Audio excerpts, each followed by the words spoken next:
नमस्कार बच्चों, मैं दामोदर शर्मा एक बार पुनः आपके समक्ष हाजिर हूँ एक नए बिंदु के साथ। देखिए बच्चों, आज हम जिस बिंदु पर चर्चा करेंगे वह रहेगा कक्षा 9th का काव्यखंड पाठ रसकान, जो कि क्षितिज पुस्तक के अंतर्गत आता है। तो रसकान कवि के हमने प्रथम 2 पद्यांशों का भली प्रकार से अध्ययन कर लिया है और आशा करता हूं आपके वो समझ में भी आ गए होंगे। अगर उनसे आप वंचित रह गए हो तो हमारे ये पिछले जो वीडियो है दोनों, इनको भी अवश्य देखिए। आपकी सुविधा के लिए मैं इनका लिंक डिस्क्रिप्शन में दे दूंगा। साथ ही इससे बनने वाले जो महत्वपूर्ण प्रश्न है वो भी मैं डिस्क्रिप्शन में देता हूं, वहां जाकर उनको हल कर सकते हैं आप। ठीक है, अब तृतीय पद्यांश में क्या बताया गया है उस पर हम चर्चा करते हैं। तो रसकान कवि ने अपने सवैयों में प्रथम 2 पद्यांशों में तो अपनी अनन्य भक्ति भावना को प्रकट किया गया है, लेकिन इस तीसरे पद्यांश में कवि ने एक सखी की, एक गोपी की जो मनोव्यथा है, पीड़ा है, उसके हृदय में स्थित ईर्ष्या है मुरली के प्रति, इस मुरली के प्रति जो ईर्ष्या है उसको भी इसमें प्रकट किया गया है। कैसे प्रकट किया गया वो देखिए कि एक गोपी अपने सखी से कहती है कि हे सखी, मैं भगवान श्री कृष्ण, अगर आप कहती है, अगर आप कहे तो मैं मोर पंखा सिर ऊपर राखियो। जिस मोर पंख को भगवान श्री कृष्ण अपने सिर के ऊपर रखते हैं, उस मोर पंख को हम अपने सिर के ऊपर धारण कर सकती है। गुंज की माल गरे पहरोगी, और यहां तक कि जो गुंजों की माला है, पुष्पों की माला है, उसको भी हम अपने गले में धारण कर लेंगे, क्योंकि भगवान श्री कृष्ण भी गुंजों की माला को अपने गले में धारण करते हैं। तो उसको भी वो धारण करने के लिए तैयार है। ओढ़ी पीतांबर, पीतांबर ओढ़ करके, ले लपटी, लपटी का मतलब लाठी, लाठी लेकर के वन में गोदन, गायों को, ग्वारिन, गायों को चराने वाले ग्वालों के संग फिरोगी, संग फिरने के लिए भी तैयार है। पीतांबर ओढ़ करके, लाठी लेकर के और ग्वालों के साथ गायों को चराने के लिए भी तैयार है। भाव तो वही मेरे रसखानी, कि जो भी मेरे प्रभु को जो प्रिय है, रसकान कवि कहते हैं कि गोपियां कह रही है कि भाव तो वही जो अच्छा लगता है वही मेरे रसखानी, रसकान कवि कहते हैं सो तेरे कहे सब स्वांग रही, कि जो भगवान श्री कृष्ण को जो प्रिय है, जो तुम कहोगी वो सारे स्वांग, सारे रूप, स्वांग का मतलब रूप, हम धारण करने के लिए तैयार है। कि जो प्रभु को पसंद है, प्रिय है, वो सब अगर आप कहेंगी तो उन सब रूप को हम धारण करने के लिए तैयार है। तो फिर क्या दिक्कत आ रही है?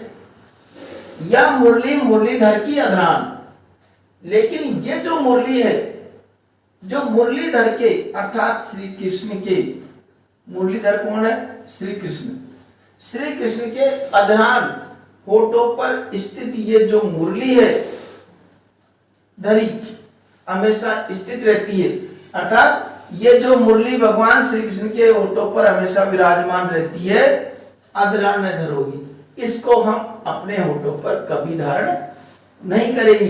क्यों नहीं धारण करेंगी? क्या कारण है?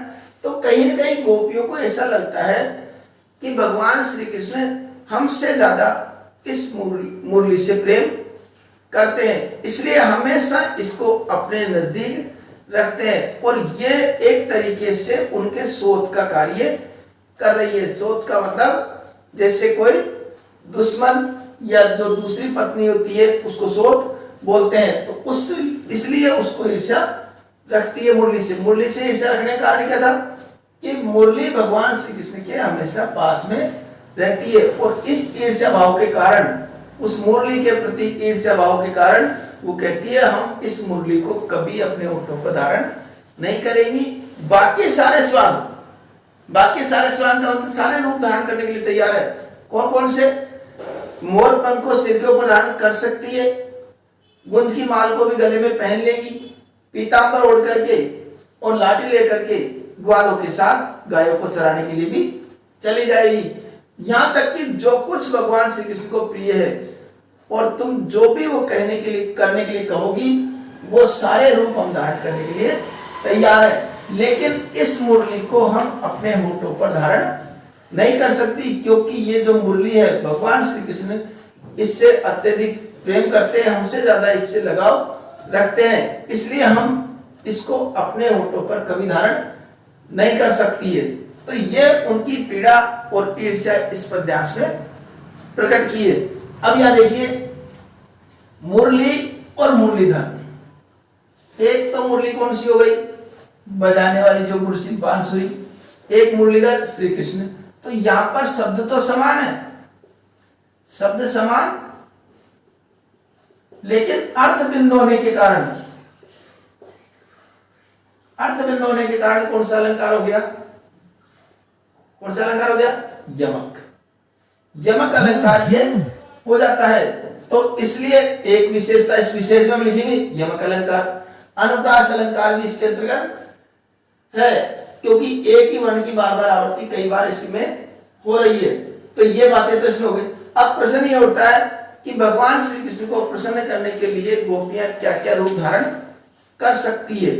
एक प्रश्न तो ये कि भगवान श्री कृष्ण को प्रसन्न करने के लिए वह सिर पर मुकुट धारण कर सकती है, गुंज की माला गले में पहन सकती है और लाठी और कमरिया लेकर के और गायों को चराने के लिए वन में जा सकती है और जो भी प्रिय है वो सारे रूप धारण कर सकती है। ये तो हो गया क्या क्या कर सकती है। मुरली को धारण क्यों नहीं कर सकती है, इसका क्या उत्तर होगा। मुरली को इसलिए धारण नहीं कर सकती, गोपियों को लगता है कि मुरली भगवान श्री कृष्ण के हमेशा पास में रहती है और वह हमसे ज्यादा मुरली को महत्व देते हैं, इसलिए मुरली के प्रति उनके मन में कहीं कहीं ईर्ष्या का भाव रहता है। इसलिए वो कहती है कि हम सब कुछ स्वांग रख सकते हैं लेकिन इस मुरली को अपने होठों में धारण नहीं कर सकते हैं। ठीक है, तो ये तो रही हमारी इसकी व्याख्या और कुछ प्रसंग। अब देखिए अब हम इसका प्रसंग कैसे लिखते हैं और व्याख्या किस प्रकार हमको करनी है। तो प्रसंग लिखने के लिए पहले सर्वप्रथम प्रसंग बिंदु लिखेंगे, प्रसंग के पश्चात यहां लिखेंगे जैसे हमने पहले भी कई बार लिख चुके हैं, प्रस्तुत पद्यांश हमारी पाठ्य पुस्तक क्षितिज के अंतर्गत रसकान कवि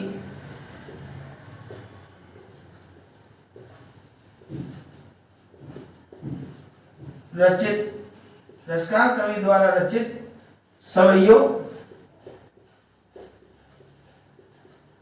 से अवतरित। अब इसमें क्या बताया गया है, इसमें गोपियों का श्री कृष्ण की मुरली के प्रति ईर्ष्या का भाव प्रकट हुआ है, ईर्ष्या का भाव प्रकट हुआ है। अब यहां पर देखिए व्याख्या जिस प्रकार बताई उस प्रकार लिखनी है। विशेष में, विशेष बहुत महत्वपूर्ण बिंदु है, ये हमेशा ध्यान रखा करो। विशेष में क्या लिखिए, ब्रज भाषा का प्रयोग, छंद में लिखेंगे सवैया छंद, और अलंकार भी लिख सकते हैं हम अनुप्रास व यमक अलंकार। अब कक्षा 9th में पहुंच चुके हैं, इसलिए अलंकारों की भी सामान्य जानकारी हमको होनी चाहिए। इसके अलावा हम लिख सकते हैं माधुर्य गुण ये भी इसके अंतर्गत लिख सकते हैं। तो ये इस प्रकार हम इस पद्यांश की सप्रसंग व्याख्या भी कर सकते हैं और इससे बनने वाले उत्तर भी दे सकते हैं, प्रश्नों के उत्तर भी दे सकते हैं। आशा करता हूं आपके ये पद्यांश भली प्रकार से समझ में आ गया होगा। और एक बात और कहना चाहूंगा कि यदि आपने इस चैनल को अब तक सब्सक्राइब नहीं किया हो तो सब्सक्राइब कर लीजिए, ताकि आने वाले वीडियो आपको समय पर प्राप्त हो सके। और अच्छा लगे तो लाइक भी अवश्य करना चाहिए। ठीक है, अगले वीडियो में एक नए बिंदु के साथ आपसे पुनः मुलाकात होगी। तब तक के लिए धन्यवाद।